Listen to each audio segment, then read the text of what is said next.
विजय इन दिनों काफ़ी चिंतित था। पिछले कई दिनों से उसे अजीब सा लग रहा था, कदाचित इसलिए कि विकास लगभग प्रतिदिन ही उसके पास आता था, लेकिन पिछले कई दिनों से वह नहीं आया था। आश्चर्यचकित कर देने वाले ढंग से वह अचानक गायब हो गया था। पहले तो विकास सिर्फ उसका प्यारा भतीजा और शिष्य था, मगर पिछले दिनों उसने ऐसा षड्यंत्र रचा कि यह जानने में सफल हो गया कि विजय न केवल सीक्रेट सर्विस का एजेंट है, बल्कि चीफ भी है। कहने का तात्पर्य यह है कि विकास सीक्रेट सर्विस के तमाम रहस्यों को जान गया था और अंत में विवश होकर विजय और पवन ने उसे सीक्रेट सर्विस में ले लिया। यानी अब विकास उसके भतीजे और शिष्य के अतिरिक्त भारतीय सीक्रेट सर्विस का एजेंट भी था। विकास का कोड नंबर था एजेंट स्क्वायर। एजेंट स्क्वायर विकास। विकास भारतीय सीक्रेट सर्विस का एजेंट बन चुका था। यह रहस्य केवल विकास, विजय और ब्लैक बॉय तक ही सीमित था। ठाकुर साहब, रघुनाथ रैना और बंदर धनुष्टंकार की तो बिसात ही क्या, स्वयं सीक्रेट सर्विस के एजेंट अशरफ, आशा, विक्रम, नाहर इत्यादि भी नहीं जान पाए थे कि उनके बीच में विकास भी आ चुका है। यानी विकास भी सीक्रेट सर्विस का एजेंट बन चुका है। अब विकास विजय के पेशे से भी संबंधित था, इसलिए विकास के गायब होने पर वह अधिक चिंतित था। आज 3 दिन हो गए हैं जब वह सुपर रघुनाथ के घर भी गया था, लेकिन रघुनाथ की कोठी पर उसने एक मोटा सा ताला लटका हुआ ही पाया था। यानी विकास के साथ सुपर रघुनाथ और भाभी रैना भी गायब थे। विजय ने पता लगाने की चेष्टा भी की थी, लेकिन पता नहीं लगा कि अचानक पूरा परिवार कहाँ गायब हो गया। यह इस प्रकार का पहला अवसर था, इसलिए वह अधिक चिंतित था। उसके बाद उसे अपनी माताजी से यह भी पता लगा कि उसके पिता ठाकुर साहब भी अचानक ही न जाने कहाँ गायब हो गए हैं। उसने कोतवाली से पता लगाया तो केवल यही पता लगा कि आईजी ठाकुर साहब और सुपर रघुनाथ अचानक ही न जाने कहाँ गायब हो गए। बस इन सबके अचानक गायब होने पर विजय चिंतित था। कोई था नहीं, इसलिए दोपहर तक सोता था। अभी उसने आँख खोली भी नहीं थी कि उसे एक क्षण के लिए ऐसा लगा जैसे कोई वस्तु बाहर से सनसनाती हुई कमरे की खुली खिड़की से होकर अंदर आई हो। बिजली सी गति से उछलकर विजय अपनी पलंग से अलग हो गया, मगर बेकार। खटाक, कमरे में एक आवाज़ गूंजी। अगले ही पल उसने देखा मेज के बीचों बीच एक चाकू गड़ा हुआ था, जो अभी तक झंझना रहा था। खिड़की के रास्ते में सनसना कर आने वाली वस्तु चाकू के अतिरिक्त कुछ नहीं थी। बिस्तर उसने इसलिए छोड़ा था कि कहीं कोई वस्तु उसी का क्रियाक्रम करने न आ रही हो, लेकिन वह समझ गया था चाकू मेज को ही लक्ष्य बनाकर फेंका गया था। विजय जैसे जांबाज जासूस के लिए यह कोई नई बात नहीं थी। न जाने कितनी बार इस प्रकार की दुर्घटना उसके साथ पेश हो चुकी थी। ऐसे अवसर पर क्या करना चाहिए वह भली भांति जानता था। जिस गति से वह पलंग से उछला था, उसी गति से वह खिड़की पर झपटा।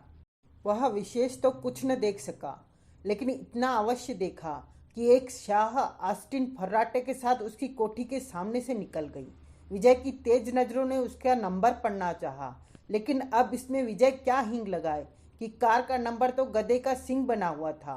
परेशानी की सी हालत में विजय ने अपनी गुद्दी खुजाई और खुद ही बड़बड़ा उठा, या काली कलकत्ते वाली, तेरा वचन न जाए खाली, हमें खिला रसगुल्ले बंगाली, चाहे फिर करे हम जुगाली। काश वहाँ नाला होता जहाँ है अब तक गंगा जली की नाली। घरवाली को बाहर निकाल, घर में ला सुंदर थाली।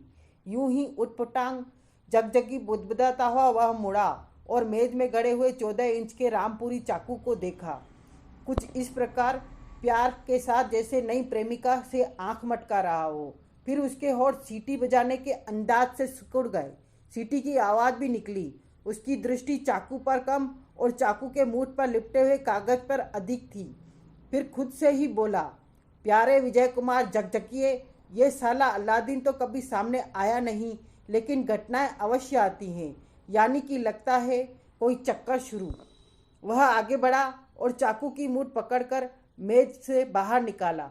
उसने देखा मूठ पर कागज लिपटा हुआ है और उसके ऊपर रबड़ के कुछ छल्ले थे ताकि कागज स्वयं न निकल सके।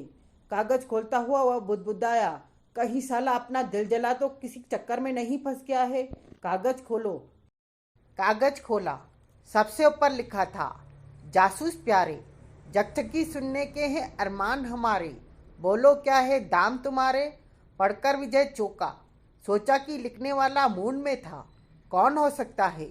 इस प्रश्न की खोज में उसने पत्र के सबसे अंत में लिखे शब्द को देखा। वह धीमे से चौंका। लिखा था अल्फा से। वह तुरंत थोड़ा गंभीर हो गया। जानता था कि बिना किसी विशेष कारण के अल्फा से कभी पत्र नहीं लिख सकता। यह सोचकर कि अवश्य पत्र में कुछ विशेष बात होगी, विजय ने पढ़ना शुरू किया। उस संबोधन के पश्चात अल्फासे ने थोड़ी गंभीरता के साथ लिखा था, विजय, हालांकि जो सूचना मैं इस पत्र में तुम्हें दूंगा बहुत पहले देनी चाहिए थी, लेकिन नहीं दे पाया। मुझे लगता है, नहीं बल्कि मैं दावे के साथ कह सकता हूँ कि तुम्हारे जीवन में एक बेहद भयानक मोड़ आने वाला है। बल्कि यूँ कहना चाहिए कि आने वाला नहीं है, आ चुका है। ऐसे ऐसे रहस्य मेरे सामने आ रहे हैं जिसकी मैं कल्पना तो नहीं कर सकता था। उन्हें सुनकर अथवा जानकर मैं इतनी बुरी तरह चौंका हूँ कि पहले कभी नहीं चौंका। अधिक तो नहीं लिख सकूँगा क्योंकि बहुत अधिक व्यस्त हूँ। मेरे ही नहीं बल्कि यहाँ उपस्थित प्रत्येक व्यक्ति के ऊपर भयानक मौत मंडरा रही है। हम लोग इतने खतरे में हैं विजय कि जब तक तुम यहाँ पहुँचो मैं जिंदा न बचूँ। यहाँ हर आदमी एक दूसरे के खून का प्यासा है। प्रत्येक के हाथ में नंगी पिस्तौल है। मैं जानता हूँ कि तुम विकास, रघुनाथ और अपने पिता यानी ठाकुर साहब धनुष टंकार और बहन रैना के लिए बहुत चिंतित होगे। वास्तव में विजय, बात चिंतित होने वाली ही है। वे लोग यहाँ फंस गए हैं जहाँ से मैं तुम्हें पत्र लिख रहा हूँ। प्रत्येक पल उन सबकी जान खतरे में है। न जाने कब कौन मारा जाए। ये वे लोग जहाँ कैसे फंस गए यह तो एक लंबी कहानी है जो संभवतः तुम यहीं आने पर पता चलेगा। अभी तो केवल इतना समझ लो कि यहाँ तुम्हारी बड़ी सख्त आवश्यकता है। तुम अकेले नहीं बल्कि जितने अधिक जाबाज व्यक्ति ला सकते हो अपने साथ लाना। मेरी बात को यूं ही मत उड़ाना। विजय, तुम जानते हो अल्फा से हर बात किसी ठोस तर्क के साथ ही कहता है। विजय, क्या तुम सोच सकते हो कि तुम एक स्टेट के राजकुमार हो? क्या तुम सोच सकते हो रैना बहन भी उसी स्टेट से संबंधित है और वह तुम्हारी सगी चचेरी बहन है? विजय, तुम सोच सकते हो कि विकास तुम्हारा सगा भांजा है? क्या तुम कल्पना कर सकते हो विजय कि तुम्हारे पिता ठाकुर साहब ने एक शेरनी का दूध पिया है? क्या कभी तुमने स्वप्न में भी सोचा है कि तुम्हारे पिता के पिता यानी दादा का नाम भानु प्रताप सिंह है और वे एक आज़ाद स्टेट के राजा है? क्या तुमने कभी स्वप्न में भी सोचा है कि तुम्हारे पिता का कोई भाई भी होगा? अनेक बातें हैं जासूस प्यारे, बहुत बातें, इतनी अधिक कि तुम चकरा जाओगे। यकीन मानो, यह सच किसी प्रकार का धोखा अथवा मजाक नहीं है। मैं जो कुछ लिख रहा हूँ उसका एक एक शब्द सत्य है। तुम जानते हो विजय कि अल्फा से सबसे अधिक विकास से प्यार करता है। मुझे विकास की कसम विजय, यह सब कुछ सत्य है। निश्चित रूप से तुम बुरी तरह चौंके और चकराए होगे, लेकिन यह हकीकत है। तुम इस स्टेट के प्रिंस हो। इन दिनों कुछ विदेशियों ने यहाँ कब्जा कर लिया है। इस द्वीप में एक बहुत खास बात है जिसके कारण वे यहाँ कब्जा करना चाहते हैं। यहाँ एक बड़ा भारी षड्यंत्र बुना जा रहा है। तुम्हारे द्वीप के लोगों को बड़ी निर्दयता के साथ मारा जा रहा है। विजय, यकीन मानो, यह तुम्हारी स्टेट है। तुम्हें यहाँ कर अपनी प्रजा की रक्षा करनी होगी। तुम अपने जितने साथियों को साथ ला सकते हो आ जाओ। यहाँ मैं खतरे में हूँ। रैना, विकास, रघुनाथ और ठाकुर साहब सब खतरे में हैं। फौरन चले आओ। बाकी यहाँ आने पर यहाँ का नक्शा इस कागज के पीछे है। तुम्हारा क्राइमर दोस्त अल्फा से।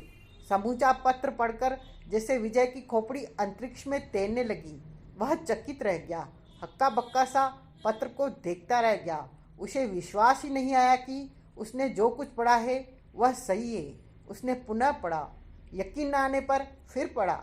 कई बार पढ़ने के बाद उसे यकीन करना ही पड़ा। उसने कागज पलटकर नक्शा देखा। कुछ देर तक बड़े ध्यान से उसे देखता रहा। एक पल के लिए तो वह वाक्सा पत्र थाम के खड़ा रह गया। यह उसे विश्वास था कि अल्फासे ने इसमें एक शब्द भी झूठ नहीं लिखा था, लेकिन उसकी समझ में नहीं आ रहा था कि वह इन सब बातें पर विश्वास कैसे कर ले। अगर यह सत्य है तो वास्तव में उसके जीवन में एक भयानक तूफान आने वाला है। क्या यह छोटा सा पत्र उसके जीवन में इतना भयानक तूफान ला देगा? विजय के अब तक के जीवन की यह सबसे बड़ी उलझन थी। पत्र हाथ में लिए विजय ठगा सा खड़ा न जाने कितनी देर तक सोचता रहा। अगर टेलीफोन की घंटी नहीं बजती तो पता नहीं वह कब तक ख्यालों की दुनिया में खोया रहता। उसकी तंद्रा भंग हुई। सिर को झटका देकर वह सीक्रेट फ़ोन की तरफ बढ़ा, क्योंकि घंटी उसी की गनगनाई थी। उसने रिसीवर उठाते हुए दूसरी ओर की आवाज़ आई, हेलो। आवाज़ में पवन जैसी बड़बड़ाहट शामिल थी। हिल नहीं रहे हैं बेटा, काले लड़के काँप रहे हैं। विजय बोला, ये सब क्या हो रहा है? हम बाप रहे हैं। एजेंट स्क्वायर का कुछ पता लगा सर? ब्लैक बॉय ने विजय की बकवास पर ध्यान न देते हुए प्रश्न किया। पता तो लग गया है प्यारे चीफ मियाँ, विजय बोला, लेकिन अपना दिमाग चक्करगिनी का बाप बनकर रह गया है। क्यों सर? ब्लैक बॉय हंसता हुआ बोला, ऐसी क्या बात है? बात नहीं प्यारे, गधे की लात है। विजय ने कहा, मैं फौरन गुप्त बहन पहुंच रहा हूँ, तुम तैयार रहना। आज ऐसी कहानी सुनाऊंगा कि बलियाँ उछलोगे। वैसे मेरे लिए नाश्ते का प्रबंध रखना। कहने के पश्चात विजय ने ब्लैक बॉय का उत्तर सुनना आवश्यक नहीं समझा। फ़ोन रखने के 15 मिनट बाद ही वह हीरो बना कार को उड़ा ले जा रहा था। 30 मिनट पश्चात वह ब्लैक बॉय के कमरे में किसी मिलिट्री सैनिक के बाती डड़डड़ाता हुआ प्रविष्ट हुआ। विजय के सम्मान में ब्लैक बॉय खड़ा होकर बोला, आपने फ़ोन पर बड़ा ज़बरदस्त सस्पेंस बनाया था। मैं तभी से सोच रहा हूँ कि आप पता नहीं क्या बात बताना चाहते हैं। शुक्र मनाओ प्यारे कि फ़ोन पर हमने बच्चे पैदा नहीं किए, क्योंकि जैसी हमारी हालत है, यह हालत हो तो ऊपर से आदमी हमारी तरह जवान भी हो तो बच्चे पैदा करता है। ऐसी क्या बात है सर? पहले नाश्ता मंगाओ प्यारे, वरना बात सुनकर तुम्हें उसका भी होश नहीं रहेगा। ब्लैक बॉय मुस्कुराया। नाश्ते इत्यादि के बाद विजय ने अल्फासे वाला पत्र निकालकर इस तरह मेज पर पटका जैसे वह पत्र न होकर कोई धमाकेदार बम रख रहा हो। बोला, लो प्यारे, ये हमें लूमड़ खान ने अपने अलादीन के जरिए भिजवाया है, अल्फा से।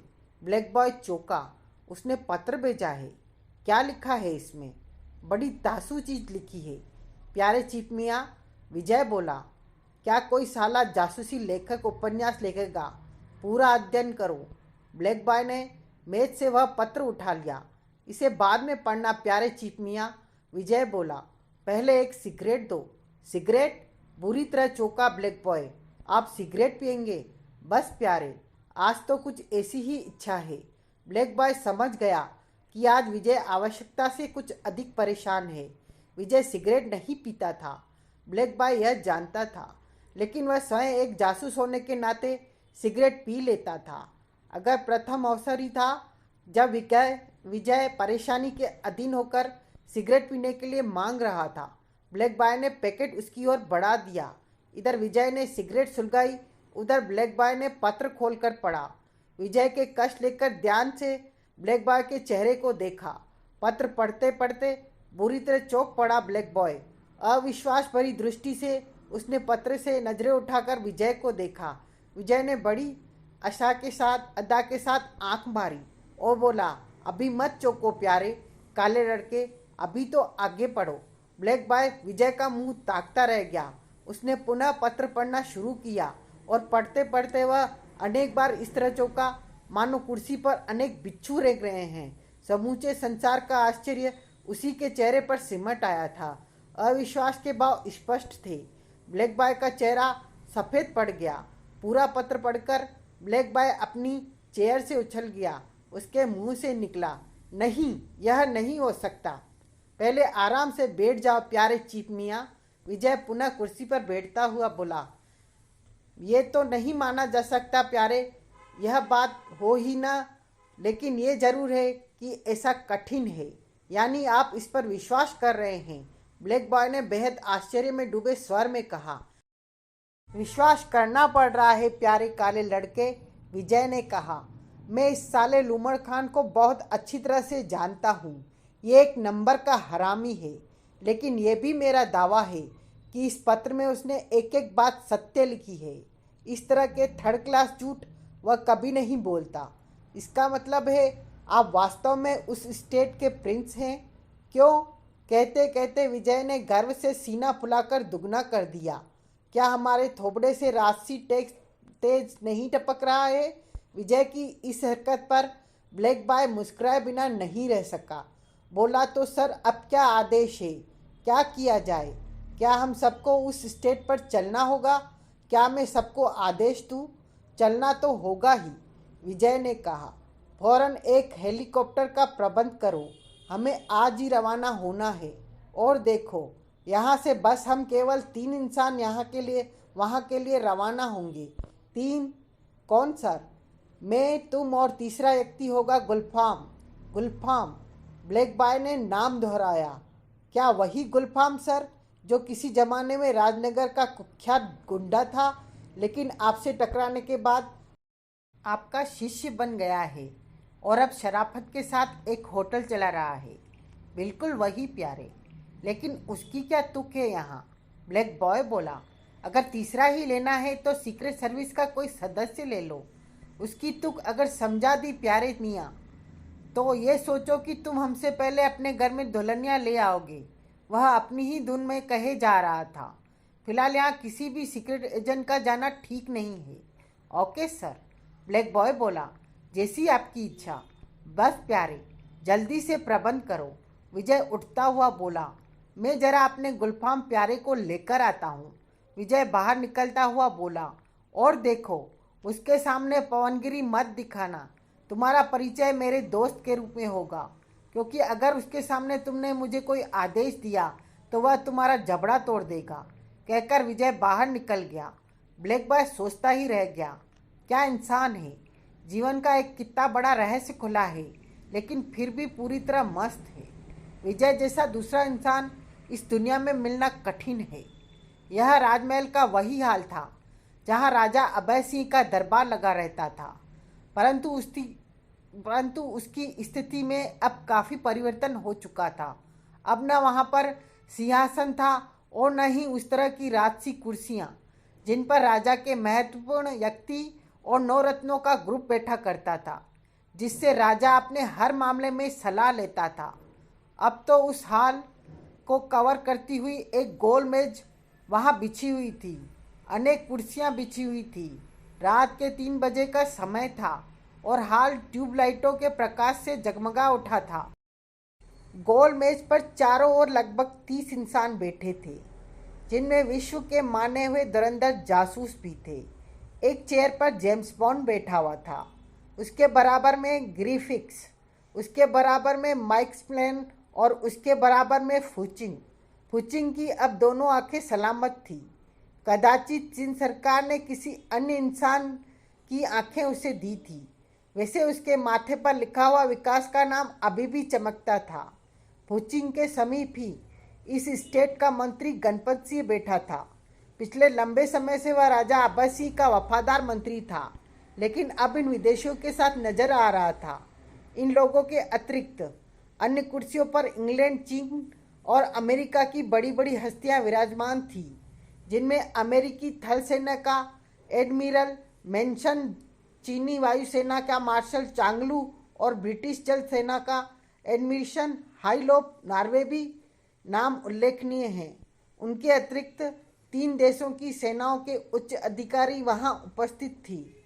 ही 3:05 हुए। माइक अपने स्थान से खड़ा होकर बोला, अपने मकसद में हमें किसी हद तक कामयाबी मिल गई है, लेकिन अचानक यह मीटिंग बुलाने का एक महत्वपूर्ण कारण है। अब आप लोग यह जानना चाहेंगे कि वह कारण क्या है। यह आपको मिस्टर जेम्स बॉन्ड बताएंगे। कहकर माइक बैठ गया। जेम्स बॉन्ड खड़ा हुआ। प्रत्येक उपस्थित इंसान की दृष्टि उसी पर जमी हुई थी। वह बोला, हम तीनों देश इस स्टेट को अपने कब्जे में लेना चाहते हैं। तीनों सरकारों के बीच में यह लिखित एग्रीमेंट हुआ है कि इस स्टेट से हमें जो लाभ अथवा हानि होगी, तीनों उससे बराबर के हिस्सेदार होंगे। हम इस स्टेट पर कब्जा क्यों करना चाहते हैं, मैं समझता हूं कि इस बात को यहाँ दोहराना आवश्यक नहीं है। Objection mister bond.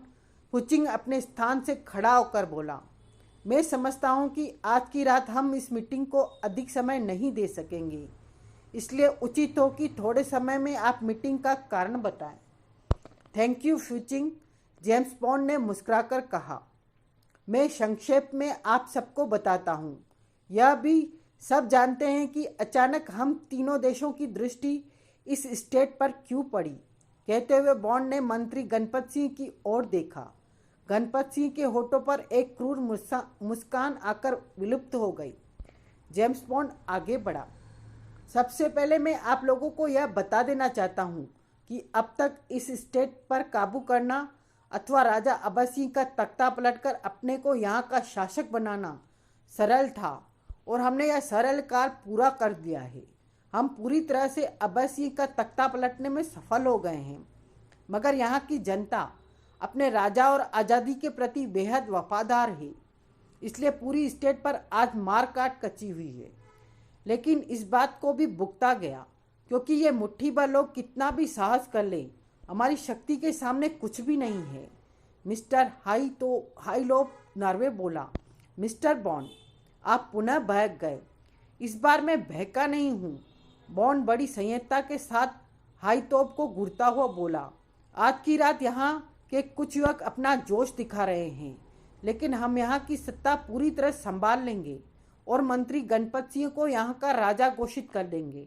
Ganpat Singh के मन में लड्डू फूटने लगे, लेकिन मैं समझता हूँ कि उसके बाद सारे कार्य उतने ही कठिन हो जाएंगे जितने आज तक आसान थे। आप कहना क्या चाहते हैं मिस्टर बॉन्ड? एकाएक ग्रिफिथ्स बोला। आज विकास के नाम से कौन परिचित नहीं है? बॉन्ड ने जैसे धमाका किया। विकास विकास विकास। हाल में प्रत्येक उपस्थित इंसान के होठ बुदबुदा उठे। चारों ओर यही नाम सरसराता हुआ हाल की दीवारों से टकराया। पुचिंग और माइक के जिस्म में एक जुजुरू सी दौड़ गई। सबने एक दूसरे का मुंह ताका। फिर मिस्टर मेंशन खड़ा होकर बोला, इस शैतान का नाम यहाँ लेकर आप कहना क्या चाहते हैं? मैं कहना चाहता हूँ कि अभी तक हमारे विरोध में केवल इस स्टेट की जनता अथवा चंद वे नौजवान थे जिनके दिलों में इंकलाब का जज्बा था, लेकिन अब इस प्रकार से हमें भारतीय सरकार से टकराना है। यह एक बहुत बड़ा इत्तेफाक है कि यहाँ के राजा अभय सिंह और भारतीय सीक्रेट सर्विस के एजेंट विजय के पिता की सूरत एक ही है। इस चक्कर में विकास मुझसे टकराया था। विकास तुमसे टकराया था? एकाएक पुचिंग बॉन्ड के ऊपर से नीचे तक देखता हुआ बोला। और तुम सही सलामत हो? मेरा नाम पुचिंग नहीं है, जेम्स बॉन्ड है। जेम्स बॉन्ड ने पुचिंग पर बड़ा गहरा कटाक्ष किया। मैं उस पर काबू पाने ही वाला था कि एक रहस्यमय काला नकाबपोश वहाँ प्रकट हुआ। उसके कारण विकास अभय सिंह को लेकर वहाँ से भागने में सफल हो गया। न जाने क्यों बॉन्ड के इन शब्दों पर गणपत के होठों पर मुस्कान उभर आई। विकास का कहना था कि अभय सिंह विजय के पिता हैं। इस बात से साफ जाहिर होता है कि विजय के पिता अथवा अभय सिंह की शक्ल एक है। यहाँ विकास को देखा गया है। रैना और रघुनाथ यहाँ है। यह तो हम जानते हैं कि विकास के यहाँ होने का सीधा सा मतलब यह है कि अब भारतीय जासूस विजय भी यहाँ अवश्य आएगा। इसका मतलब भारतीय सरकार से टकराना होगा। और आप समझते हैं कि हमारा कार्य पहले जितना सरल था अब उतना ही कठिन होगा।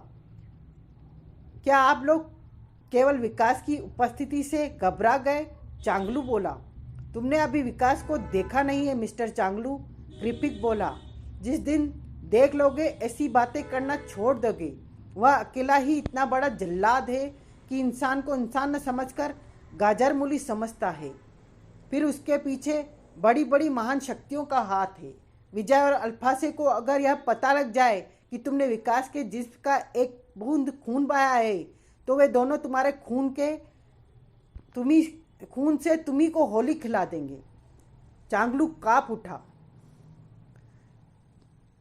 खैर, इस तरह घबराने से तो अपना काम नहीं चलेगा, बॉन्ड ने कहा। हमें यह पता है कि विजय अभी तक यहाँ नहीं पहुँचा है। वह यहाँ पहुँचेगा अवश्य।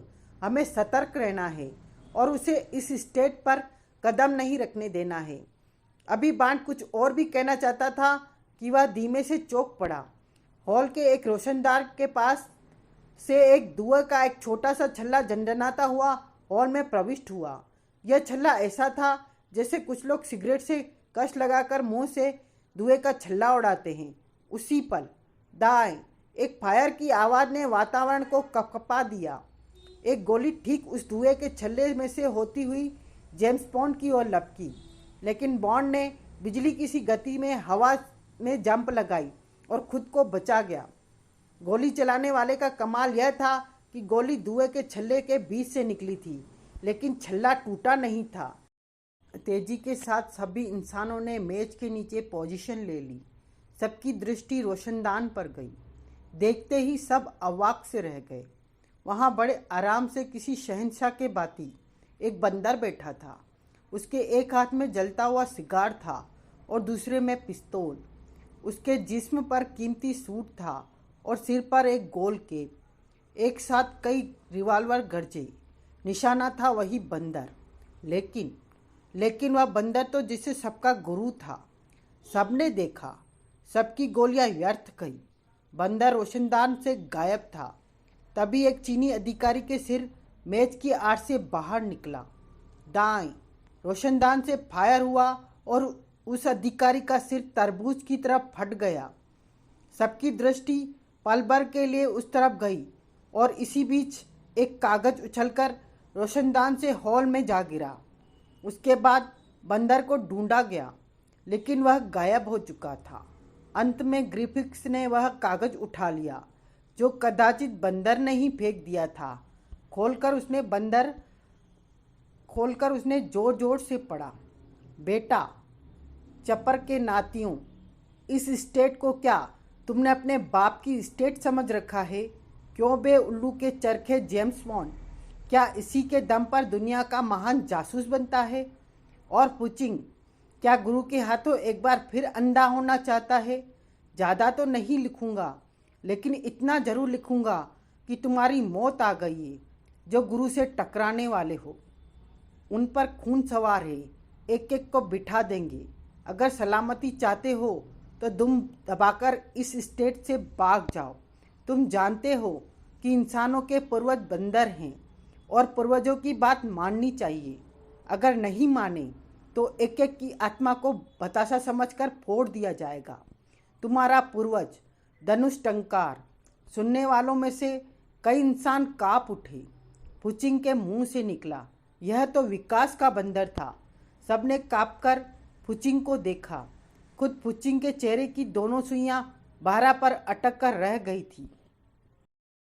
चारों ओर से लपलपाती हुई आग की भयानक जीभ सुपर रघुनाथ की ओर बढ़ रही थी। रघुनाथ बेहोश पड़ा था। उसे इस बात का एहसास तक नहीं था कि मौत उसकी ओर बढ़ रही है। जलती हुई वे दो भयंकर लाल और अज्ञात आंखें इस दृश्य को देखकर बुझती जा रही थी, मानो सुपर रघुनाथ का अंत ही उस अज्ञात इंसान का उद्देश्य हो। अभी आग रघुनाथ के जिस्म को स्पर्श करना ही चाहती थी कि अचानक आंधी तूफान की तरफ भागते हुए एक अत्यंत रहस्यमय इंसान ने जलते हुए कमरे में जंप लगा दी। इस इंसान का संपूर्ण जिस्म ढीले डाले काले लबादे से ढका हुआ था, परंतु चेहरे पर जो नकाब था वह दूध के भांति सफ़ेद था। सफ़ेद नकाब के पीछे से उसकी आंखें झांक रही थी। पलक झपकते ही सफ़ेद नकाब वाले ने आग के बीच से रघुनाथ का जिस्म उठाया और एक ही क्षण में कंधे पर लाद कर कमरे से बाहर जंप लगा दी। बुझती हुई अज्ञात आंखें पुनः जल उठी। चौंकने के भाव भी आए। उसके बाद उसके जिस्म में तो जैसे बिजली सी भर गई। उसने देखा सफ़ेद नकाबपोश रघुनाथ को कंधे पर डाले खंडर पार करना चाहता था, लेकिन तभी उसने सफ़ेद नकाबपोश पर जंप लगा दी। कमरे में आग लगने के कारण खंडर में पर्याप्त प्रकाश फैल गया था। सफ़ेद नकाबपोश को एक तीव्र झटका लगा। रघुनाथ उसके कंधे से फिसलकर खंडर की ढलान पर नीचे दूर तक लुढ़कता चला गया। अज्ञात आँख वाले का एक जबरदस्त कूसा सफ़ेद नकाबपोश के जबड़े पर पड़ा। वह चक्करगिनी की तरह घूमकर धड़ाम से गिरा। तभी अपने कूलों पर हाथ रखकर किसी बहुत बड़े गुंडे के भांति इस रहस्यमय इंसान बोला, जबर सिंह के शिकार को इतनी आसानी से ले जाने वाले तुम कौन होते हो? सफ़ेद नकाबपोश बिजली की गति से उछलकर खड़ा हो गया। एकदम बोला, तुम जबर सिंह हो? क्यों, जबर सिंह गरज कर बोला, तुम्हें मेरे जबर सिंह होने पर कोई शक है? नहीं, सफ़ेद नकाबपोश बोला। लेकिन यह तुम क्या कह रहे हो? रघुनाथ तुम्हारा शिकार कैसे हो सकता है? यही नहीं, बल्कि प्रताप सिंह से संबंधित एक एक इंसान मेरा शिकार है। जबर सिंह खौफनाक स्वर से गुर्राया। अब वर्षों से ददकती प्रतिशोध की ज्वाला शांत होगी। रघुनाथ को कोई नहीं बचा सकता। तुम पागल हो गए हो जबर। जो सफ़ेद नकाबपोश अभी तक संयमता के साथ बोल रहा था, वह एकाएक ऐसे भयानक ढंग से गुर्रा उठा कि जबर सिंह तक का कलेजा दहल उठा। बदले की आग में जलते हुए तुम्हें यह भी ध्यान नहीं रहा कि तुम्हारा देश खतरे में है। तुम्हारा वह छोटा देश जिसकी मिट्टी में पलकर तुम बड़े हुए हो। तुम्हें यह भी ध्यान नहीं रहा कि हमारे देश पर कुछ जालिम विदेशी कब्जा करना चाहते हैं। तुम्हें तो प्रण करना चाहिए था कि तुम उसे उखाड़ फेंकोगे। हा हा हा। जबर सिंह ने पागलों के बाती कह लगाया। बोला, मुझे देश प्रेम सिखा रहे हो? जिस देश का राजा प्रजा का प्रिय न हो, उस देश की जनता देशभक्त नहीं हो सकती। अभय सिंह को स्टेट का बच्चा बच्चा प्यार करता है। करता होगा। जबर सिंह ने अपना हाथ झटका। लगता है तुमने केवल अभय सिंह को देखा है। उसके जालिम बाप भानु प्रताप से तुम्हारा कभी कोई वास्ता नहीं पड़ा। अगर पड़ता तो तुम देशभक्ति की बातें न करते। जो हो रहा है मैं यही चाहता हूँ। मैं भानु प्रताप के खानदान का तख्ता पलटना चाहता था, जो खुद ही हो रहा है। मुझे विदेशियों की गुलामी मंजूर है, लेकिन इस राजा की आज़ादी कभी नहीं। तुम्हारे शब्दों में देश के प्रति गद्दारी टपक रही है। सफ़ेद नकाबपोश का स्वर बर्फ के बाती ठंडा हो गया। भको मत। जबर गुर्रा उठा। मेरे शिकार को यहीं छोड़कर भाग जाओ, वरना। इसके आगे के शब्द जबर सिंह के मुंह में ही रह गए। सफ़ेद नकाबपोश के बूट की एक जोरदार ठोकर उसके पेट पे पड़ी। जबर के आंखों के सामने आतिशबाजी का कमाल देखा और पत्थरों पर जा गिरा। इसके पूर्व कि वह उठने का प्रयास करता, सफ़ेद नकाबपोश की एक और जोरदार ठोकर उसकी पसलियों में पड़ी। इस बार जबर सिंह के कंठ से एक चीख निकल गई। सफ़ेद नकाबपोश ने जबर को संभलने का एक भी मौका दिए बगैर गिरेबान पकड़कर ऊपर उठाया और बोला, देश का हर गद्दार मेरा जानी दुश्मन है। कहने के साथ ही एक शक्तिशाली गुस्सा जबर सिंह के चेहरे से टकराया। जबर सिंह को एक गुस्से में सारी दुनिया घूमती सी नजर आई, मगर स्वयं को संभालकर वह भी आखिर सफ़ेद नकाबपोश से लिपट ही पड़ा। उतर ढलान के छोर पर पड़े रघुनाथ को अचानक होश आने लगा। कुछ समय तक तो वह अपनी स्थिति में नहीं समझ पाया। फिर धीरे धीरे उसे अपने बेहोश होने की पूर्व की घटना याद आने लगी। उसे याद आया, दो सेनाओं का घमासान युद्ध, कमरे में आग लग जाना, फिर आग के बीच में उसका बेहोश हो जाना। सोचकर वह खड़ा हो गया, लेकिन कमजोरी इस कदर बढ़ गई थी कि वह खड़ा न रह सका और पुनः अपने स्थान पर गिर गया। अब तो उसे ऐसा लगने लगा जैसे उसने यह सब सपना देखा हो। दो सेनाओं आदि सब स्वप्न था, लेकिन उसे याद आया उसने तो अपने बदन पर चूट कर भी देखा था। मगर हो सकता है वह चूटना भी उसका सपना ही हो रहा हो। अपने दिमाग में उसने सोचने की बहुत कोशिश की, लेकिन दिमाग में काम नहीं लिया। सब कुछ स्वप्न सा लग रहा था। तभी उसके कानों में कुछ इस तरह की आवाज़ें आईं, जैसे दो इंसान एक दूसरे के खून के प्यासे होकर लड़ रहे हों। उसने तेजी से आग की ओर देखा। ढलान के ऊपर दो इंसान लड़ रहे थे। तभी उसने जलता हुआ कमरा भी देखा। उसे विश्वास हो गया पिछली घटनाएं स्वप्न मात्र नहीं थी। वह तो जलते कमरे में ही बेहोश हो गया था। फिर उसे यहाँ तक कौन लाया? ऊपर लड़ने वाले ये दो इंसान कौन है? उनमें से एक यानी सफ़ेद नकाबपोश तो उसे बहुत ही रहस्यमय सा लगा। रघुनाथ ने पुनः अपने स्थान से उठने की कोशिश की, लेकिन जिस्म में इतने घाव थे कि वह पीड़ा से करा कर रह गया। शारीरिक दृष्टि से वह बेहद निर्बल हो चुका था। वह आराम से उन दोनों की लड़ाई देखता रहा। उसके देखते ही देखते सफ़ेद नकाबपोश विजयी हो गया। दूसरा इंसान पत्थरों पर उचित अवस्था में लुढ़क गया। एक सेकंड सफ़ेद नकाबपोश ने उसके बेहोश जिस्म को देखा, फिर उसे वहीं छोड़कर वह तेजी के साथ उसी की ओर बढ़ा। जैसे ही वह रघुनाथ के करीब पहुंचा, रघुनाथ ने दुर्बल से स्वर में प्रश्न किया, आप कौन हैं? अभी तुम्हारे होश में आने का वक्त नहीं आया। सफ़ेद नकाबपोश ने अजीब सा वाक्य कहा और एक ही क्षण व्यर्थ किए बिना एक कैरेट रघुनाथ की कनपट्टी पर मारी। रघुनाथ बेचारे को तो समझने के लिए एक सेकंड तक नहीं मिला था। आश्चर्य के सागर में डूबता हुआ वह बेहोशी के अंधकार में जाकर चेतना शून्य हो गया। उसे पता नहीं है कि वह कितनी देर बेहोश रहा। तब जबकि उसको अचानक होश आया, उसने ऐसा महसूस किया जैसे इस बार कोई उसके चेहरे पर पानी के छींटे मारकर होश में लाने की चेष्टा कर रहा है।